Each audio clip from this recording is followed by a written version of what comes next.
ನಮಸ್ಕಾರ, ರಿವ್ಯೂ ಚಾನಲ್ಗೆ ಸ್ವಾಗತ. ನಾನು ಸೌಖ್ಯ ಗಾಂವ್ಕರ್. ಕುರುಬ ಸಮುದಾಯಕ್ಕೆ ಈ ಹೊತ್ತಲ್ಲಿ ಸಿದ್ದರಾಮಯ್ಯನವರಿಂದ ಎಂಥ ಗಿಫ್ಟ್ ನೋಡಿ.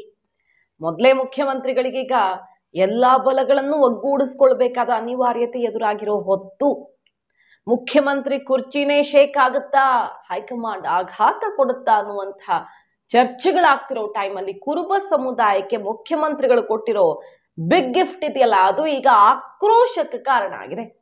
ವಿದ್ಯಾರ್ಥಿಗಳು ಬೀದಿಗಿಳಿದು ಪ್ರತಿಭಟಿಸುತ್ತಿದ್ದಾರೆ ಸರ್ಕಾರದ ವಿರುದ್ಧ, ಈ ತೀರ್ಮಾನದ ವಿರುದ್ಧ.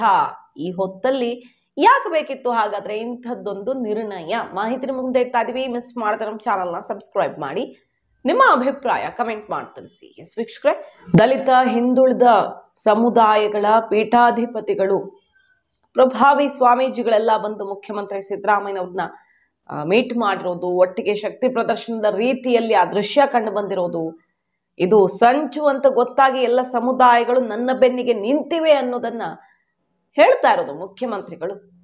ಇಡೀ ರಾಜ್ಯಕ್ಕೆ ಸಂದೇಶವನ್ನು ತಲುಪಿಸಲಾಗ್ತಿದೆ ಇವರ ಮೂಲಕ. ಯಾರದ್ದು ಸಂಚು, ಯಾರದ್ದು ಸತ್ಯ ಅನ್ನೋದನ್ನ ಇವರೇ ರಾಯಭಾರಿಗಳು ಅಂತ ಹೇಳ್ತಿದ್ದಾರೆ ಮುಖ್ಯಮಂತ್ರಿಗಳು.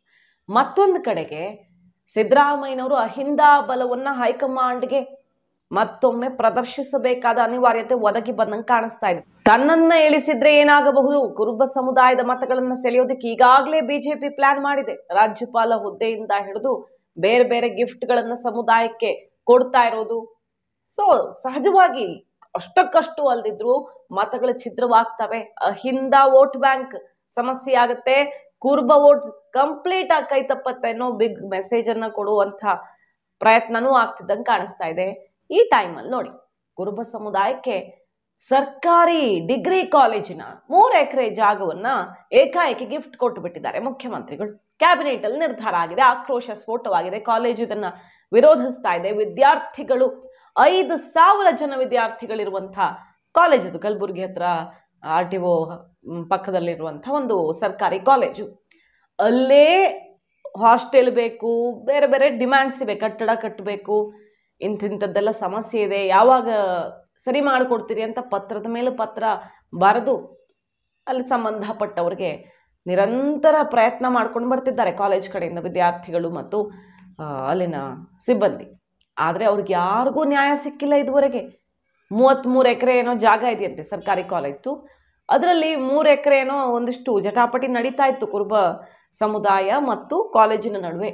ಈಗ ಏಕಾಏಕಿಯಾಗಿ ಆ 3 ಎಕರೆಯನ್ನ ಕುರುಬ ಸಮುದಾಯಕ್ಕೆ ಕೊಟ್ಟುಬಿಟ್ಟಿದ್ದಾರೆ. ಕಾಲೇಜಿನ 3 ಎಕರೆ ಜಮೀನನ್ನ ಕುರುಬ ಸಮುದಾಯಕ್ಕೆ ತಮ್ಮ ಬಾಂಧವರಿಗೆ ಕೊಟ್ಟಿದ್ಯಾಕೆ ಮುಖ್ಯಮಂತ್ರಿಗಳು ಅನ್ನೋ ಪ್ರಶ್ನೆ ಎತ್ತಿ ಈಗ ವಿದ್ಯಾರ್ಥಿಗಳು ಬೀದಿಗಿಳಿದಿರೋದು. SFI ಸೇರಿದಂತೆ ವಿದ್ಯಾರ್ಥಿ ಸಂಘಟನೆಗಳು ಸಿದ್ದರಾಮಯ್ಯನವರ ಈ ನಿರ್ಧಾರದ ಬಗ್ಗೆ, ಕ್ಯಾಬಿನೆಟ್ ತೀರ್ಮಾನದ ಬಗ್ಗೆ ಆಕ್ಷೇಪ ವ್ಯಕ್ತಪಡಿಸ್ತಿದ್ದಾರೆ. ವಿದ್ಯಾರ್ಥಿಗಳ ಹಿತ ಕಾಯೋದು ಬಿಟ್ಟು ಮೊದಲೇ ಸರ್ಕಾರಿ ಕಾಲೇಜು, ಹೇಳೋರಿಲ್ಲ ಕೇಳೋರಿಲ್ಲ. ಡಿಗ್ರಿ ಕಾಲೇಜಿಗೆ ಏನಾದ್ರೆ ಏನಂತೆ, ನಿಮ್ಗೇನು ಸಂಬಂಧ ಇಲ್ವಲ್ಲ, ನಿಮ್ಗೆ ಬೇಕಾದಂತಾನೆ ನೀವು ಮಾಡೋದು ಅಂತ ಆಕ್ರೋಶ ಸ್ಫೋಟವಾಗಿದೆ. ಮೊದಲು ಈ ತೀರ್ಮಾನವನ್ನು ವಾಪಸ್ ತಗೊಳ್ಳಿ ಅಂತ. ಸೊ ಇದೇನಿದು ಮುಖ್ಯಮಂತ್ರಿಗಳ ನಿರ್ಧಾರ? ಯಾಕೆ ತಮ್ಮ ಜಾತಿ ಓಲೈಕೆಗೆ ನಿಂತ್ರ ಅನ್ನುವಂಥ ಪ್ರಶ್ನೆ ಒಂದು ಅಸ್ತ್ರವಾಗಿ ಪರಿಣಮಿಸಿದೆ. ಕಾದು ನೋಡಬೇಕು ಮುಖ್ಯಮಂತ್ರಿಗಳು ಏನು ಉತ್ತರ ಕೊಡ್ತಾರೆ ಇದಕ್ಕೆ. ವಿದ್ಯಾರ್ಥಿಗಳ ಪ್ರತಿಭಟನೆಗೆ ಮಣಿಯಲಿದ್ದಾರಾ ಸಿದ್ದರಾಮಯ್ಯನವರು ಅನ್ನೋದನ್ನ. ಒಟ್ಟಿನಲ್ಲಿ ರಾಜ್ಯ ರಾಜಕಾರಣದಲ್ಲಿ ಬಿಸಿ ಬಿಸಿ ಚರ್ಚೆಗಳಾಗ್ತಿರೋ ಹೊತ್ತಲ್ಲಿ ಸಿದ್ದರಾಮಯ್ಯನವ್ರಿಗೆ ಕುರ್ಚಿ ಕಂಟಕ ಫಿಕ್ಸ್ ಅನ್ನುವ ಚರ್ಚೆ ಜೋರಾಗ್ತಿರೋ ಹೊತ್ತಲ್ಲಿ ಇದೆಲ್ಲ ಯಾಕೆ ಬೇಕಿತ್ತು ಅನ್ನುವ ವಿಷಯ ಈಗ ಮುನ್ನೆಲೆಗೆ ಬಂದಿರೋದು. ಮಾಹಿತಿ ನಿಮ್ಗೆ ಇಷ್ಟ ಆಗಿದ್ರೆ ಮಿಸ್ ಮಾಡದೆ ನಮ್ಮ ಚಾನಲ್ನ ಸಬ್ಸ್ಕ್ರೈಬ್ ಮಾಡಿ, ನಿಮ್ಮ ಅಭಿಪ್ರಾಯ ಕಮೆಂಟ್ ಮಾಡಿ ತಿಳಿಸಿ. Thank you.